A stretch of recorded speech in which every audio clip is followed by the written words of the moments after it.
Estamos de volta, então só para dar sequência, olha aqui que eu trouxe para vocês. Não é possível a execução de pena restritiva de direitos antes do trânsito em julgado da condenação. Isso 2017, súmula 716. Admite-se a progressão do regime de cumprimento da pena ou a aplicação imediata de regime menos severo nela determinada antes do trânsito em julgado da sentença condenatória. Como assim, Laila? Ora, simples. Por quê? Suponhamos que o Stanley, ele ficou preso preventivamente 2 anos. 2 anos. Perceba, dá para aplicar essa progressão de regime para ele, ainda que não tenha havido trânsito? Dá, porque é pena, é período em que ele ficou preso. Então, dá para trabalhar com a lógica da progressão também. Isso a gente vai falar melhor lá na lei de execução penal, tá? Não se preocupe com isso agora. E aqui, súmula 717, não impede a progressão do regime de execução da pena fixada em sentença não transitada em julgado o fato do réu se encontrar em prisão especial. Então, também isso não vai gerar um impeditivo. Tudo bem. Agora, olha esse detalhe que você já viu na sua apostila, que é sobre essa alteração aqui, que atingiu o procedimento especial do Tribunal do Júri. Então, só para você se recordar, o Tribunal do Júri ele é um procedimento bifásico, você vai ter isso na aula de procedimentos. O Tribunal do Júri ele é um procedimento bifásico, em que na primeira fase nós temos uma similaridade com o processo penal que não é desse rito especial, e na segunda fase nós temos ali o julgamento pelo tribunal pleno, né? O Tribunal do Júri pleno, pelo plenário. Pois bem, olha aqui a alteração do pacote anticrime, o que ela promoveu, tá?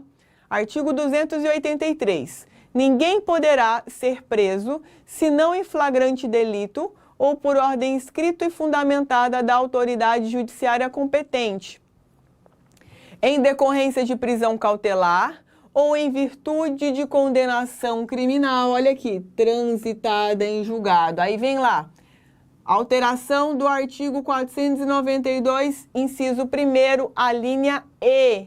A linha E. O juiz mandará o acusado recolher-se ou recomendá-lo à prisão, se presentes os requisitos da prisão preventiva. Lembra que eu falei para você, o cara tá solto, o juiz, ele... solto não, me perdoa, o cara tá preso, o juiz quer renovar. Aqui dentro. Ou no caso de condenação a uma pena igual ou superior a 15 anos de reclusão. Você poderia dizer, tá, Laila, mas e se ele estiver solto? O juiz pode?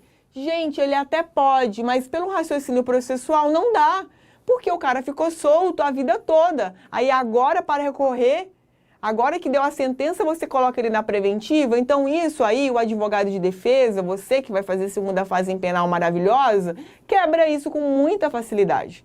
Com muita facilidade, tá? Então olha lá. No caso de condenação a uma pena igual ou superior a 15 anos de reclusão, determinará a execução provisória das penas, com a expedição do mandado de prisão, se for o caso, sem prejuízo do conhecimento dos recursos que vierem a ser interpostos. Sem prejuízo dos recursos que vierem a ser interpostos. Então, você poderia se perguntar ou me perguntar, Laila, acabou a execução provisória da pena? Não, olha aqui, uma previsão legal falando sobre isso. A construção da execução provisória da pena sempre foi uma construção jurisprudencial.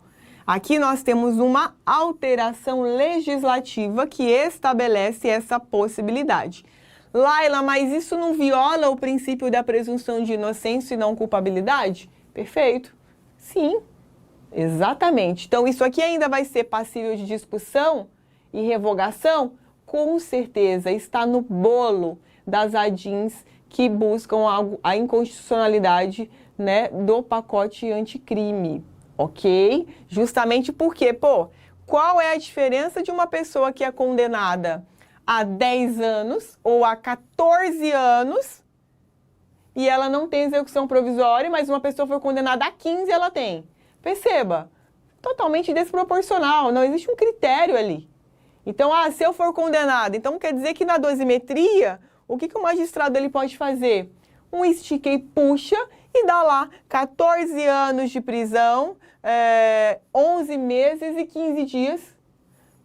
E aí a pessoa ela não vai, entende? Então veja que não tem uma lógica essa alteração.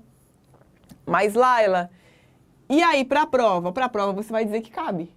Para a primeira fase você vai dizer que cabe. Para a primeira fase você vai dizer que cabe, tá? Mas contraria tudo que nós acabamos de estudar, viola também o princípio de presunção de inocência ou não culpabilidade. Não importa se a pena ela é 1 ano ou se ela é 100, né? A lógica é a mesma. O raciocínio, ele é o mesmo, tá? Mas você precisa saber desse dispositivo, ok? Bom, um outro ponto que eu queria falar com vocês é sobre o juiz de garantias, lembra?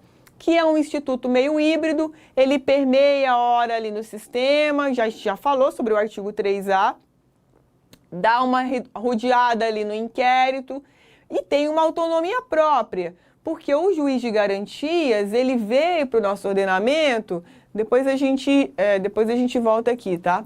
Ele veio para o nosso ordenamento com o intuito justamente de otimizar esse sistema acusatório, tá? Então, ele é, sem dúvidas, o instituto que inovou mais nessas alterações promovidas pelo pacote anticrime. Pois bem, Laila, o que é que esse juiz de garantias ele faz? Bom, o juiz de garantias ele parte da seguinte premissa. O magistrado que atua na fase de investigação, ele não tem o convencimento completamente livre e desimpedido para presidir uma relação jurídica processual, para presidir um processo. Isso tem muito sentido. Por quê, gente? Suponha que você é um magistrado, tá? Suponha que você é um magistrado. Foi pedida uma prisão preventiva de uma pessoa em época da Covid. Ou seja, para você mandar uma pessoa para um presídio, que a gente sabe que é completamente insalubre, que não cabe nem o povo que está ali, né, nem os presos que estão ali, por força de sentença penal condenatória com trânsito julgado, então você tem que ter ali, né, muito culhão para poder decretar a preventiva de alguém nessas condições. Bom, quando você decreta a preventiva, tudo bem, nós temos os requisitos que são previstos na lei, né, no artigo 312 e seguintes, mas perceba que o magistrado, ali, quando ele decreta, ele já cria um tipo de convencimento. Porque perceba, gente, você mandar uma pessoa, um preso cautelar para o estabelecimento prisional, sabendo que ele pode morrer a qualquer momento ali, por conta de rebelião, de doença, de tudo que você imaginar, é uma responsabilidade muito grande para o magistrado. Então veja que quando ele decreta uma preventiva, não é uma aventura para ele. Ele tem ali uma certeza, ele formou ali um convencimento, ainda que pequeno, sem o crivo do contraditório e da ampla defesa desse preso, porque na fase de investigação, mas para dar um subsídio para ele poder decretar. E é óbvio que o magistrado, nessas condições, ele vai depois, né, pela sistemática do Código de Processo Penal antigo, sem essa alteração dos juízes de garantias, ele vai depois se tornar prevento para presidir esse processo. Então, ele decretou a prisão preventiva, você decretou a prisão preventiva de alguém e depois você vai processar essa pessoa. Então, você tem ali uma perspectiva de condenação infinitamente maior, porque foi você quem lá atrás, né, em algum momento, se convenceu de uma plausibilidade tão forte a ponto de fazer com que você colocasse essa pessoa dentro de um estabelecimento prisional. Então, a ideia do juiz de garantias é justamente quebrar isso. É justamente quebrar. Então, o juiz de garantias, ele atua, né, ou ele atuaria, ou ele atuará, a gente não sabe, né, se isso vai ser revogado ou não, na fase preliminar, na fase pré-processual, na fase de investigação. E lá dentro, ele promoveria os atos relacionados à fase de investigação. Claro, os atos judiciais, né, gente? Porque ele é juiz investido de jurisdição. Perfeito, Laila. Por exemplo, decretação de prisão preventiva, decretação de prisão temporária, desculpem, quebra de sigilo bancário, interceptação telefônica, busca e apreensão e assim sucessivamente. Então veja que pela lógica, pelo prisma da lei, dessas mudanças que operaram nos artigos, criaram alguns artigos e alteraram alguns artigos, o juiz de garantia justamente seria essa pessoa que trabalharia só na investigação. Então, seria mais ou menos da seguinte forma: eu trabalho só na investigação, eu juíza. Então, todos os pedidos, todos os inquéritos policiais, eles tramitam entre mim, né, e o delegado de polícia, prisão preventiva temporária, quebra de sigilo desse povo todo, beleza. O promotor ofereceu a denúncia. Vai denunciar para quem? Para mim? Não. Para um outro juiz, que é o juiz que atuará no processo penal, na relação jurídica processual. Então, esse juiz, que é o juiz que vai ficar na instrução e julgamento, ele é uma pessoa que não teve contato anterior com a investigação. É como se ele não tivesse se contaminado ou não tivesse, ele não conhece, ele não sabe. Então, ele vai ali ter uma imparcialidade maior do que se fosse o juiz que decretou a preventiva lá atrás.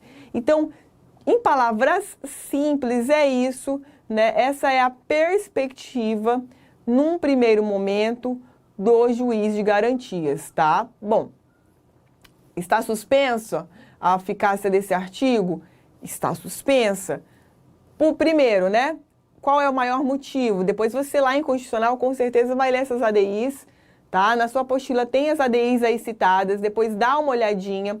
Até se você for fazer Constitucional em segunda fase, ficar esperto, porque eles podem pedir uma ADI sobre esse tema, que está muito, né, muito em discussão. E aí, qual foi um dos fundamentos? Gente, o judiciário não tem estrutura. Tem estrutura. Então imagina, você tá lá em Carazinho, a 1.000 quilômetros da capital do seu estado. Você é um promotor só. Promotor não, desculpa, você é um juiz só. Morreu para passar, tá lá, só no isolamento, difícil, tá triste, não consegue casar, você já tem que levar a pessoa casada da capital, porque se for para lá o negócio vai ficar puxado pro seu lado. Então você já tem que casar logo, é complicado, né? E aí, veja, como é que diabos você está lá nessa comarca? Você responde por mais 4 comarcas vizinhas, que não tem juiz. Como é que diabos você é juiz de vara única? Vai ter juiz de garantias ali onde você trabalha. Como que vai funcionar? Nós não temos efetivo de profissionais, de juízes suficientes. E nem folha de pagamento para toda essa gente, porque você vai fazer o quê? Você vai dividir agora. Juiz de garantia e juiz do processo. Então, você teria que ter ali, ó, quase que uma duplicação da quantidade de profissionais. Claro, nas comarcas maiores, em que você tem de 3 juízes a mais, né, para frente, dá para fazer essa rotação. Mas, gente, é muito complicado colocar isso em execução. Então, um dos motivos de suspensão desse artigo, dos artigos que implantaram o juiz de garantias, justamente é isso, gente, não tem como operacionalizar. Ok? Então, basicamente, o juiz de garantias, ele atuaria ou atuará, né, na investigação preliminar, que é a fase pré-processual. Então, coloque aí no seu material, investigação preliminar, entre parênteses, fase pré-processual, e decidirá sobre atos a ela relacionados, como medidas cautelares, meios de investigação. Terá competência até o recebimento da denúncia e ficará impedido de atuar nesse processo. Perfeito, Laila? E o juiz de instrução e julgamento? Atuará no processo penal durante a instrução e julgamento para produzir provas e julgar o mérito da acusação. Não terá contato com os autos do inquérito, salvo atos irrepetíveis ou antecipados e meios de obtenção de prova. Como assim, Laila? Ora, você vai ver que no inquérito policial, as provas elas são produzidas Na verdade, a rigor, nós temos elementos de informação no inquérito que são colhidos, porque ele é inquisitivo, e depois esses elementos de informação, eles são convalidados em provas na fase processual, mediante mediante o exercício do contraditório e da ampla defesa. Maravilha! Mas a gente tem provas, né, elementos de informação que são verdadeiras provas colhidas durante a investigação, que são os atos irrepetíveis e antecipados. Como assim, Laila, um ato irrepetível? É aquele ato que não tem como você repetir, gente. Então, foi lá um crime de estupro. Então, eu tenho um exame de corpo de delito que vai atestar a materialidade do crime de estupro. Tem como esse laudo ele ser refeito na fase processual? Não, não porque a vítima já vai ter se recuperado fisicamente e não porque isso seria um processo de revitimização da vítima. Então, isso é uma prova irrepetível. E aí você poderia se perguntar, Laila, tá, mas então o advogado nunca vai exercer o contraditório sobre isso? Não, você vai ver com o professor que vai dar inquérito que o advogado, ele vai poder falar sobre isso, mas nós chamamos isso de contraditório diferido ou postergado. Então, lá na fase processual, ele vai poder falar sobre alguma inconsistência, algum vício ou alguma anomalia eventual desse exame de corpo de delito. Tá? Então, nos casos em que fora produzida essa natureza de prova, é claro que aí o juiz da instrução, ele vai ter contato com algo que veio ali já da fase de investigação. Mas isso não é uma regra, né? Mas pode ocorrer. Tudo bem? Esse é o básico, o que você precisa saber sobre o juiz de garantias. Aqui nós temos também o artigo 157, que isso aqui tem no seu material, tá? Que eu queria falar com ele rapidamente também. Olha só. O juiz que conhecer do conteúdo da prova declarada inadmissível não poderá proferir sentença ou acórdão. Como assim, Laila? Exemplo, gente, isso é muito comum. Interceptação telefônica inválida. Então, suponhamos que houve a interceptação telefônica, tá? Houve a interceptação telefônica, 15 dias, prorrogáveis por mais 15. Durante a prorrogação, houve um vício no lapso temporal.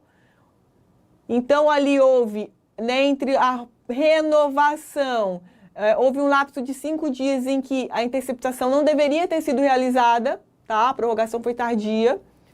Nesses 5 dias, houve ali a coleta de informações a partir dos diálogos interceptados. Nessa coleta, a gente tem ali a indicação de um coautor. Perfeito. Laila, e agora? Bom, se a defesa conseguir demonstrar, e aí o magistrado, o que ele fez? Isso chegou ao conhecimento dele. E aí, essa indicação desse coautor, suponhamos que ele seja o cara mais perigoso que tem de toda a organização criminosa. Mas veja, essa prova ela é ilícita, porque ela desobedeceu formalidade prevista na lei. Perceba que, nesse caso, olha o que o artigo 57, parágrafo 5º, ele diz. O juiz que conhecer essa prova ilícita, ele não pode proferir a sentença ou acórdão. Como assim, Laila? Vamos continuar nosso exemplo. Beleza. A pessoa foi denunciada, esse coautor que apareceu nessa interceptação, né, nesses 5 dias de ilegalidade. E aí, veja, tinha como o advogado falar sobre isso no inquérito? Não, não tinha.